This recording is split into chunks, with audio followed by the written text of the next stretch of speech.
The best event in Pokemon Go is happening this weekend. On July 13th and 14th, Pokemon Go Fest brings the 2024 global event to trainers everywhere. But will this be the best Go Fest yet? Well, to answer that, we gotta rewind and rank the previous global Go Fest events to see which year is the current best. So join us as we break down both the good and bad of the past 4 years of global Go Fests.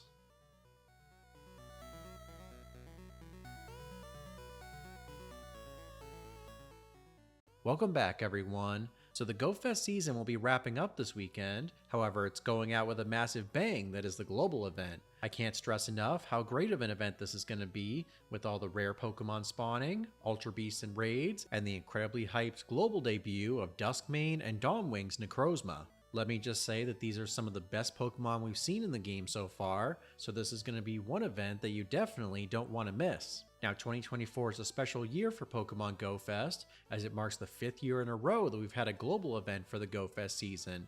It all started back in 2020 with the first global event, which was a response to the pandemic and numerous restrictions on in-person gatherings. Well, that event was a smash hit, and since then, these events have been an integral part of the Pokemon Go experience. So with 4 Go Fests down and another coming this weekend, which will be considered the best? Well, to answer that, we'll need to make a ranking list of the previous 4 events, and once the 2024 event wraps up, we'll review that event and see where it falls in our Go Fest rankings. So starting off our list with what I thought was the worst global Go Fest event, we have Pokemon Go Fest 2022.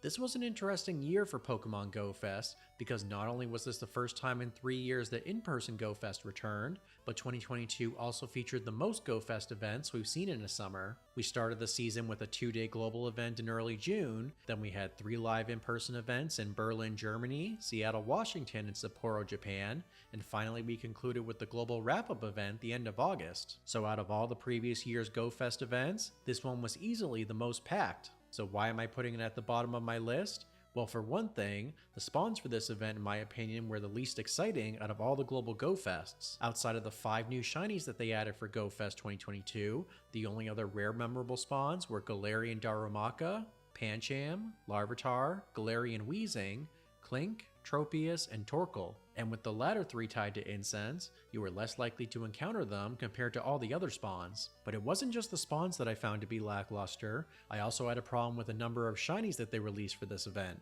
Out of the 60 Pokemon available across 4 rotating habitats, only 37 of those were shiny eligible, and of those 37, 8 of them were Calm Day Pokemon. As a result, many shiny hunters, both new and old alike, found this event to be really frustrating. And it only got worse if you had sunny weather for most of the weekend, as this made Calm Day Pokemon like Turtwig, Chimchar, and Seedot the dominant spawns. I think with an event like Go Fest, you really need a larger pool of shiny Pokemon, or at the very least one that doesn't have a lot of Calm Day or starter Pokemon present. But that's just me. Now the last major issue I had with Go Fest 2022 were the raids. For this Go Fest, we had Flower Crown, Costume Pikachu, and Axew in 1-star raids, Kyogre and Groudon in 5-star raids, and the debut of Nihilego in Ultra Wormhole raids. But along with these, Niantic decided to add some filler Pokemon into the 3-star category, being Dartrix, Torracat, and Brionne. And this was frustrating for 2 reasons. One, we just came out of an entire season themed around Alola, and all 3 of these starter Pokemon's pre-evolutions were all heavily featured. After 3 months of pushing the same 3 Pokemon, it's needless to say the community was getting pretty tired of seeing them. Plus, we also had all 3 of the base forms and habitats as well, so that was another level added to the frustration. But not only that, I also noticed a higher frequency of 3-star raids compared to the other raid tiers. In fact, we saw so many 3-star raids in the area we were playing at, we eventually started joking that we'd only do them if it was Torracat. So between the lackluster spawns, small and less than desirable pool of shinies, and a ridiculous amount of filler 3-star raids, I'd say Pokemon Go Fest 2022 deserves a spot at the bottom of our list. Though with that said, I wouldn't say this event was a total Go Fest flop. This event did allow players to catch multiple mythical Pokemon within a single season. We were able to catch a Landform Shaman during the first global event in June, as well as a Skyform Shaman during the in-person Go Fest, as well as the wrap-up event in August. But moving on to our next Go Fest entry, we're giving 3rd place to the original global Go Fest in 2020.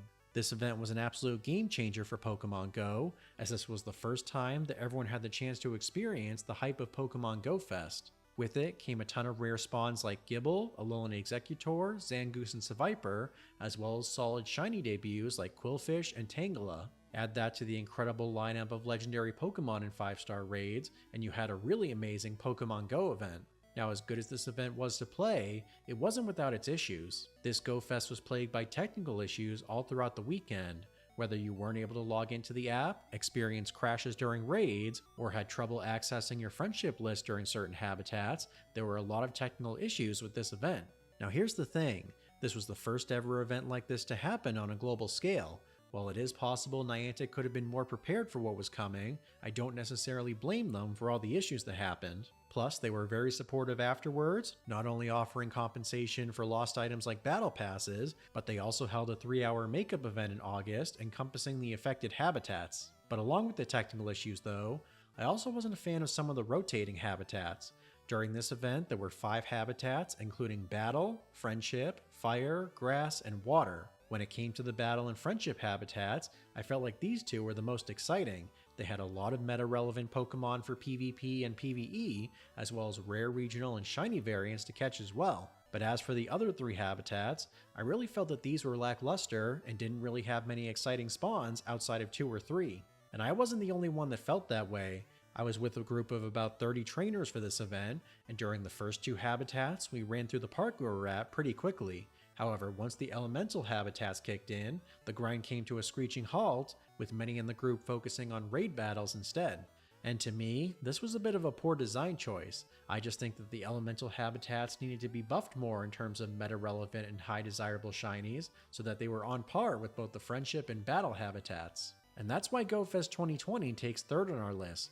But with that said, I don't think that it was a bad event either. In fact, it set the stage for all future global GoFest events like the one happening this weekend. Plus, I also want to add that this was one of my best Pokemon Go experiences from summer 2020, and there weren't that many given that we were in a full-blown pandemic at the time, so despite being low on my list, it's still one of my fondest memories of playing this game.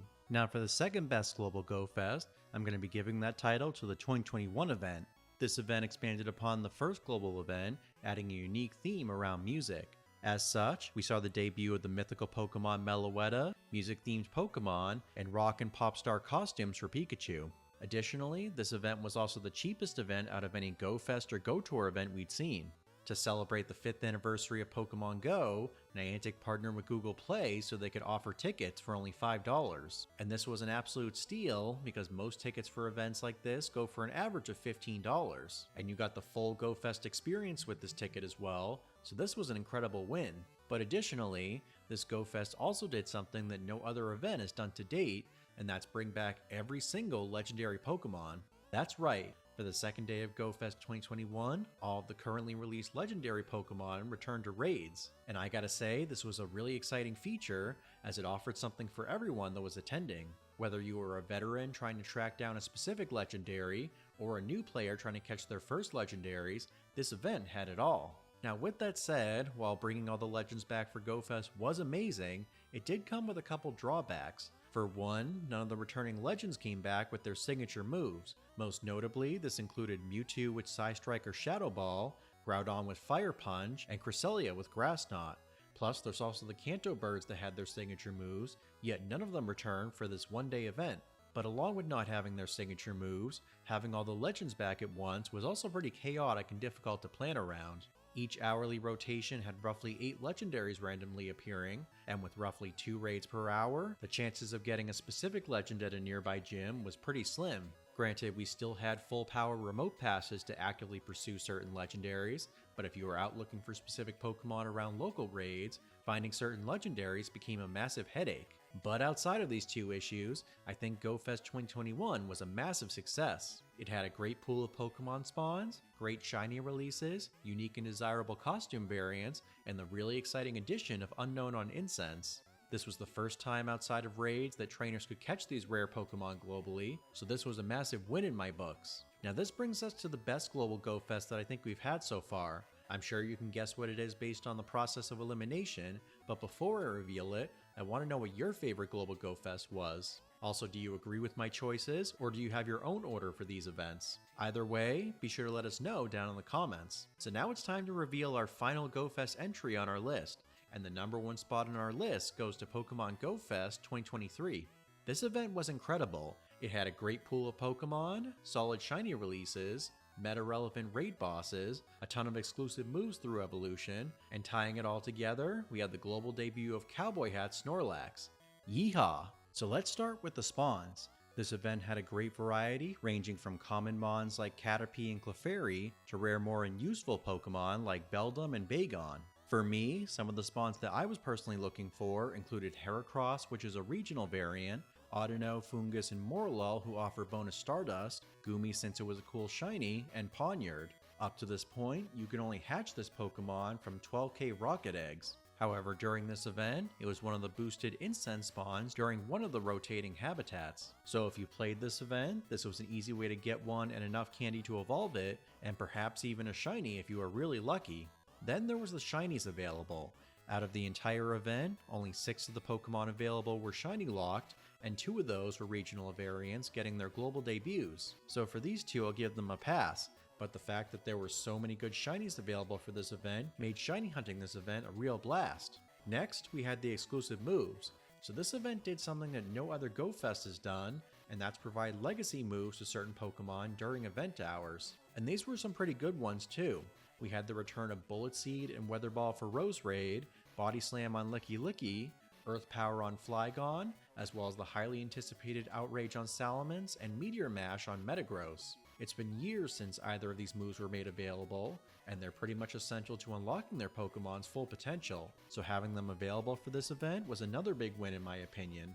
Finally, let's talk about the raids. As usual, we had the latest costume Pikachu and Goomy in 1-star raids, then in 5-star raids we had the long-awaited return of Primal Groudon and Primal Kyogre. Now granted, these Primals didn't have Precipice Blades or Origin Pulse like they did during the Hoenn Tour, however you were able to collect Primal Energy from them, which was a massive help to those that missed the Go Tour. But the second day is where things got really interesting. After an hour of Primal Groudon and Kyogre raids, the pool switched to the highly anticipated Mega Rayquaza. This has been a Pokemon the community has been eagerly waiting for up to this point, and now everyone had access to this insanely powerful Dragon Flying Mega, and releasing it globally during an event like Go Fest was the perfect decision, because with all the players out participating in this event, you had a good shot of getting a ton of players to help you complete these raids. Unlike the Mega Rayquaza Elite Raid Day we just had, which if you want to hear my thoughts on that, you can check out this video here in the description. But adding Mega Rayquaza to an already stacked event was just the cherry on top to an awesome weekend.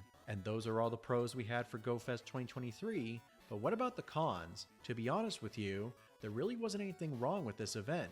All the spawns and shiny Pokemon were well balanced, we had a lot of great features with some even appearing for the first time, and great themes around catching and raiding for each day. So in my opinion, Go Fest 2023 stands to be the best global Go Fest we've seen over the past 4 years. So this brings us to 2024, and while we don't know how this year's global event is going to go, I have a feeling that it's going to be great. But stay tuned for our review video of the event to hear our full thoughts on it. And if you enjoyed this ranking video and want to see more like it, then be sure to give it a thumbs up and subscribe to stay up to date with our latest videos. Until next time though, thank you all so much for watching, and best of luck this weekend during Go Fest 2024.